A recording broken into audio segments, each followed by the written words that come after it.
Greetings from the team at Vendia and welcome to Circles of Trust, a podcast for leaders across all industries committed to speeding up innovation at scale. And I'm your host, Tim Zonca. We're about to dive into a conversation with Angela Embree, the former CIO of Best Friends Animal Society. And in this episode, we explore the complex challenges of sharing data across thousands of organizations like animal care providers, shelters, and how better data sharing can help connect pets to their humans faster. So let's jump in.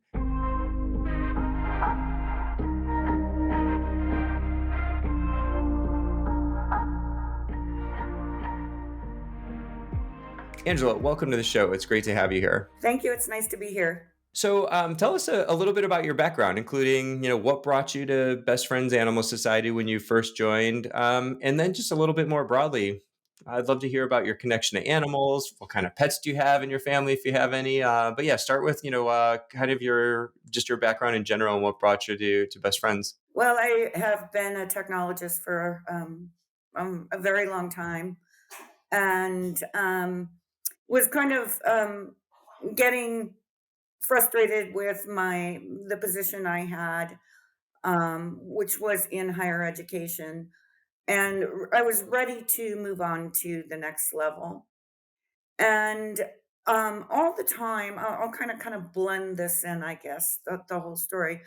I was working in technology. I was fostering, adopting, donating animals, and donating for Okay. animals to nonprofits. So, it was my personal passion. And I had been to Best Friends on vacation with my partner, Bob. And one day, a former colleague of mine emailed me and said, I have the perfect job for you. And it was the Best Friends CIO position. Huh. So I put my application in and got a message back from the recruiting team that they had an offer out to somebody. And I was so disappointed because I knew I was meant for this position. But within 2 weeks, they contacted me again and put me through the interviewing process. I was back out at the sanctuary interviewing with the founders and other executives at Best Friends, and they offered me the job, and the rest is history. But it really was my connection with animals and my technology experience, and that opportunity to combine that personal passion with the career that really excited me, and knowing I would be there to help. Um, and I was going to be the first CIO at Best Friends. So Oh, okay. And so that's kind of interesting. Yeah. interesting to me. It was a lot of I knew it was gonna be a lot of building, and I love building. It was like it was made for me. That's great. What about, and then, so do you have pets now? I do. I have 4, rescue dogs, and I'm surprised not one of them is in the room with us right now. The one who can't leave my side is training, but we have 3 standard poodles and a Great Pyrenees mix. And there are 3 boys and a girl, and of all ages. And the standard poodles, people think you can't find purebred dogs in rescue or in shelters, but 2 of them came from rescue, and the other was actually a best friend's dog. Oh, cool. So you can find those animals. I've had dogs all my life. I'm a dog person. Yeah. Um, so yeah, Same here, and yeah, and usually, I'm sure at some point, our dog Raina will come in here. She remembers that I'm home when she hears me, and also she's like, "Oh yeah, you're here. Let me get a little pet in." Well, yeah, so sounds like yeah, we may both have that yeah. happening today. Yeah. I do like cats as well, I have to say that, but I'm allergic to them. So, Ah, we have no cats in our household. so tell me a little bit about when you were at Best Friends Animal Society. What were the kind of the top organizational priorities, especially when you went into what was a brand new role? And so, yeah, what were the priorities, and what was your team doing to help support those? Yeah, so I when I got there, it was a very, immature technology team. Not I mean, from a capabilities perspective, and it was really I sat down and I looked at what we had and kind of, um, built a list of things where that we needed to build. And I would say the number one thing that where our capability was really low was in data. And as we all know, data is the future. Data is informing everything. And without that capability, um, Best Friends was kind of behind, um, as I saw it, not necessarily behind in animal welfare, because they were a leader there, but still, from a strategic perspective, needing to shore up things and head in the right direction. And tell us a little bit about like what kind of data was, when you're talking about the importance of data, what was the sort of data that was important to you, important to Best Friends Animal Society at that point in time? How was it being collected? What did you see as some of the immaturity that you want to do, then bring some additional, whatever it was, process, maturity, discipline to? Well, there wasn't, much data being collected, and the data that they were looking for is data about animals in shelters. Okay. Best Friends has a huge goal to bring the, nation no kill by the year 2025, by the end of that year, and, without being able to measure where they're at within that goal, you know, how do you know?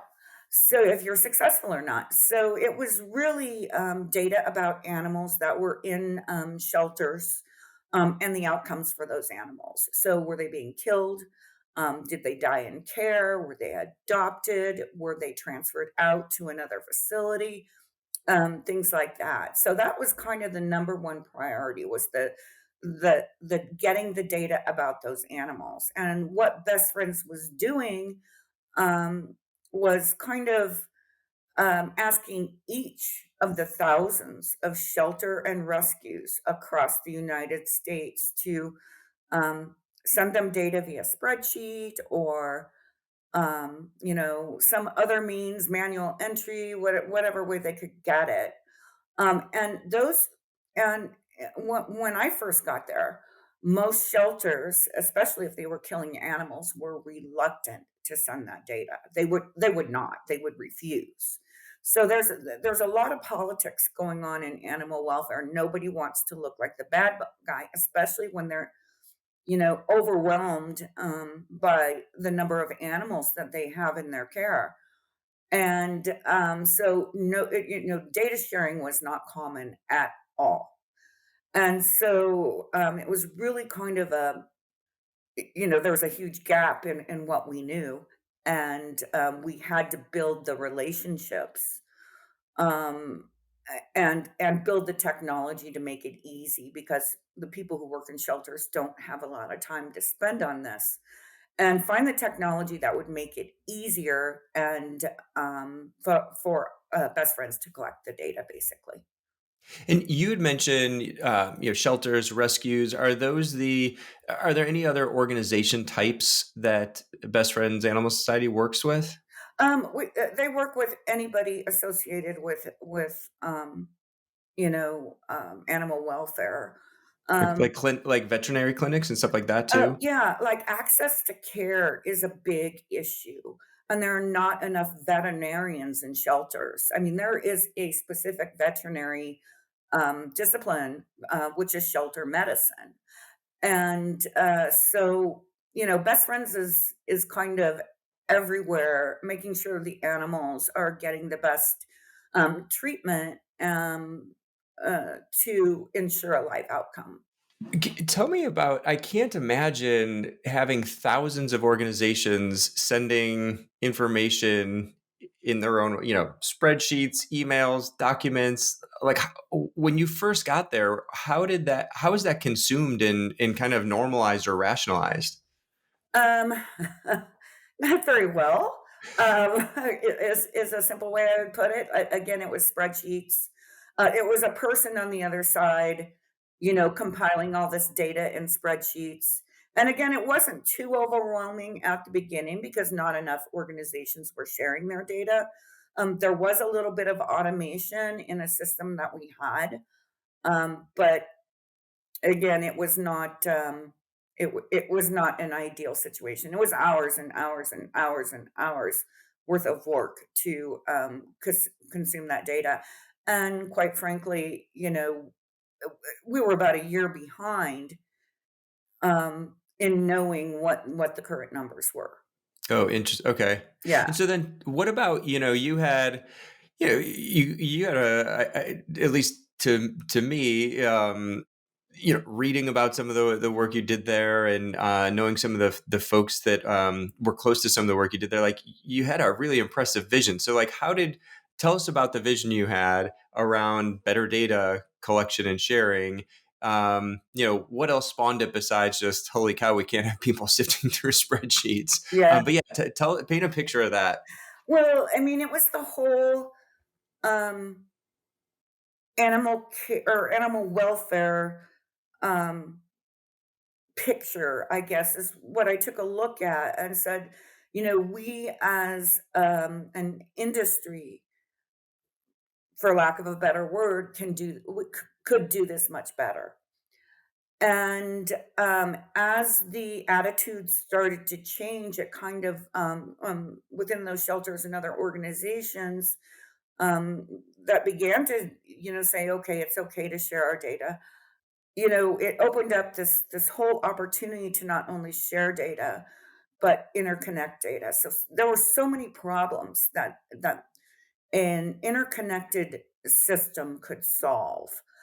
Not only best friends problem of needing to know, what the kill rates were in shelters across the country, but return to owner, which is, somebody loses their pet, and a third of pets go missing in their lifetime.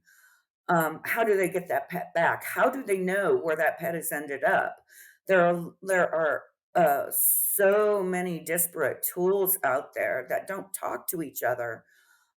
Your pet could end up in shelter A, and you're looking at shelter B, and if you don't know your pet's in shelter A, you're never going to find your pet, right? So, that was another issue that needed to be solved, and there was, you know, another issue would be like the as I mentioned earlier, people who work in shelters are so busy, but every animal that comes into them is a blank slate, and it shouldn't be. Hmm. They should be able to get data about that animal to know what its medical history, its behavioral history, all of those other things, that so that they're not starting from zero every time an animal comes in. And if a pet is 5 years old, they have 5 years of data on that animal. So, I mean, looking at all these problems and understanding, being a technologist and understanding what, data could do for us, it was easy to see that an interconnected network, of data sharing would benefit everybody in, the industry. And furthermore, I had been working with, every shelter, or just about every shelter or rescue, has what's called a shelter management system, and had been working with those vendors, and bringing them together to have conversations to figure out easier ways to do it. And if we could just connect with them as opposed to having each shelter, do a manual entry or send a spreadsheet or whatever, we could really, make the process efficient. Hmm. Was that your primary way to, build out that interconnected, kind of pet chain, or it was to go through that, or did you still reach out to shelters? Well, we did both. I Okay. mean, it was conversations with shelters because ultimately they have to approve, the data being sent, via their shelter management system. So, but it was, from a technical perspective, it really made sense to, get the shelter management systems on board because they also had influence over the shelters that they were working with. How do you, I'd love to dig into this more because I find so as I work with organizations that even if they're large organizations and it's an airline or it's a lender or an auto manufacturer or what have you, they have some of the same sorts of data sharing problems that you just articulated. They're not tracking pets; they might be tracking car parts or mortgages or what have you. But the amount of partners or companies or organizations that they want to connect is so much more finite. In some cases, Mhm. I'm talking to people like, hey, we have like our top tier partners, we have 10 of them, and then we just need to connect 20 more, and this will be a raving success. It seems so daunting to think about connecting thousands, especially when you have like a category of shelters, rescues, and then at least it seems like if you were working with a vendor, you have like a smaller nexus there. Exactly. Tell us about how did you approach that? Like, how did you have people on your team? What was your role in those conversations? How different were the conversations when you're talking to, let's say, a shelter or rescue compared to the vendor? Who on your team was helping drive those forward? That seems like just a gnarly mess. Yeah, it was. Well, what I ended up doing was I created a technology thought leadership summit, which vendors and shelters were invited to, and really, um, made it a shared idea as opposed to just my idea. That obviously helped get more buy-in, and you get buy-in with some of the bigger, more influential shelters and there's the influence factor, so the vendors and peer organizations have that influence over some of the other organizations. So through this technology summit, which we had annually, we kind of started at the basics and then moved the idea forward from there. We built a committee to define data standards, which everyone could agree upon. And again, it was vendors and shelters, not just best Hmm. friends sitting down and doing this in a silo. It was really a collaborative effort to get that data standard moving forward. And everybody agreed it was needed. It was just that nobody had ever made it a priority before or said, we're going to do this and put that stake in the ground and got things started. So, that was basically it. It was just, keeping iteratively just keeping things going and bringing more and more people on board, as we went along. And then what about is you then I also assume if you have, some larger shelters, smaller organizations, you have just a pretty massive discrepancy insofar as like their technical chops and even staffing. Oh god, So yes. how did you think about kind of getting buy-in, even if someone said, hey, this data model looks great and we love this idea, but we're five people and we don't have an IT team. Like how did you overcome that kind of almost adoption or buy-in hurdle on from that Well, perspective? again, it was the shelter management systems. So, Okay. yeah, so they make it easy for their customers to do. So it's the push of a button as opposed to compilation of a big spreadsheet. And just about everybody can push a button. So it was really working through the shelter management systems who were pretty awesome and and understand their customers very, very well. That makes sense.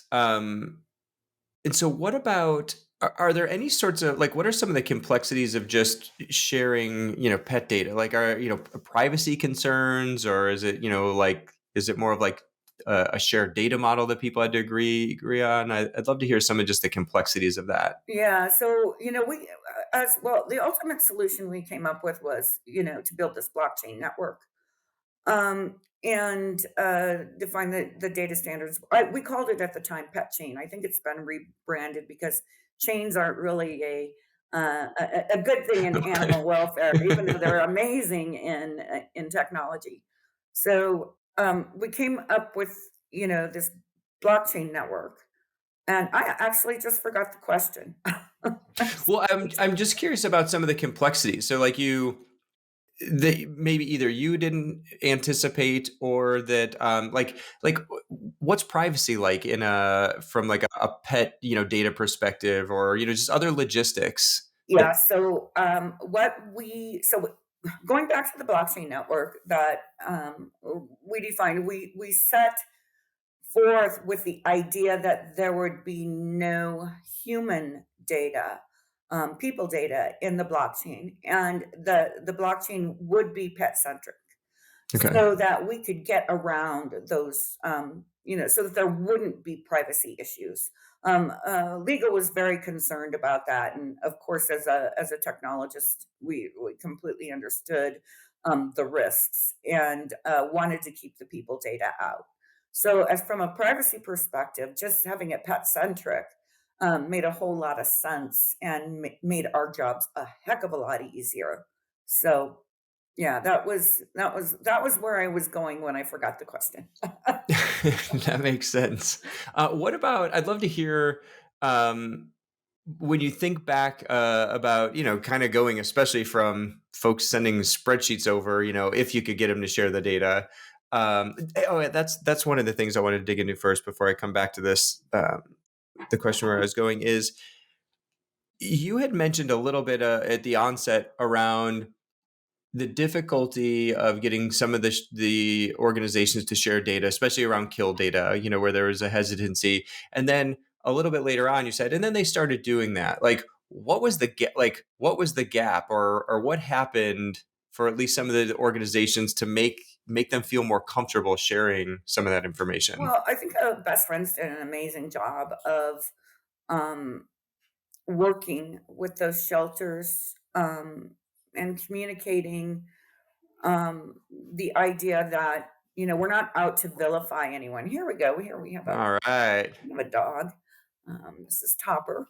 Anyway, they weren't out to vilify anybody. They just needed data. And the other thing that they were doing, simultaneously is embedding, um, people in shelters. So, like, the highest kill shelter in the United States was down in McAllen, Texas area in Edinburgh. And, Best Friends just work with them and talk to them and said, "Hey, what if, your budget's strapped? What if we provide and pay for your executive director?" Hmm. They needed a new executive director and they were like, "Okay, we're gonna give this a go." So, through that project, we got another one in here now. Through that project, which was a few years of having embedded staff on the ground down there in Edinburgh, Texas, they took that shelter to no kill. And it was like Wow. I can't remember exactly, but they had like a 30% save rate, which means 70% of the animals were dying in the shelter. And within a couple years, they were, above 90%. So doing things like that proves that it can be done Yeah. and helps to change attitudes out there. So, having that impact for the animals is really improving it is was really important. That's an amazing change. So, um, tell me about when you think back on your time there. What were you most proud of that you and the team accomplished? I would say, obviously, the thing I am most proud of is what we are talking about because it was such a huge effort and had the biggest potential to really improve so many aspects of animal welfare that I was extremely proud of that. And some of the outcomes of what we did were, I was a woman of the month in technology by Silicon Angle, and in talking about this project, and Best Friends was selected as one of the top organizations internationally, um, Wow. in their use of data, in innovative use of data, and just so many other things like that. So it was really a it really gave me a this entire project gave me a really sense of pride over having kind of launched a lot of it. So That's great. And so, now that you've retired and you've kind of stepped away from at least day-to-day kind of operational, management of technology at Best Friends, you get to see the organization from a different vantage point. If you had, a magic wand that could unlock something in sharing data or kind of technology for Best Friends and the organizations that it serves, let's say over the next year or two, what would that be? well, all of these organizations are nonprofit. So it would, I think, technology has always been a nice to have in a lot of cases, as opposed to a must have. So it would be really the magic wand would be to get them the funding that they need to really delve into this, because you can't with what they have, Um, you can't save a life and at the same time invest in technology when your budget is so low. So it'd be really to have the funding to make everybody capable of being a part of the thing that is really important to their future, which is data. Thank you. Thanks. That's great. Um, I think that's the last thing that I wanted to cover. So I just want to thank you. Thanks for sharing your history and your time there, and especially some. I love hearing the details of just kind of the before and after as you kind of came in and where you left the organization. It's really just tremendous. Um, so as we wrap things up, just thanks to our guest Angela Embree for all the real talk on real time data sharing, and thanks to all of you too for listening in. For those of you listening, if you want to learn more about Best Friends Animal Society or any of the organization's product or research that we've mentioned in any of our episodes, visit vendia.com/podcast for all the links. We'll have some links to some of the things that Angela mentioned. When you're ready to keep the conversation going, you could download, stream all of our episodes on Spotify, Apple Music, any of the top streaming services. If you have a point of view on the challenges or power or potential of real-time data sharing, you want to be a guest on the show, just DM us at VendiaHQ on Twitter, mention Circles of Trust. And thanks again for joining us. Thanks again to you, Angela.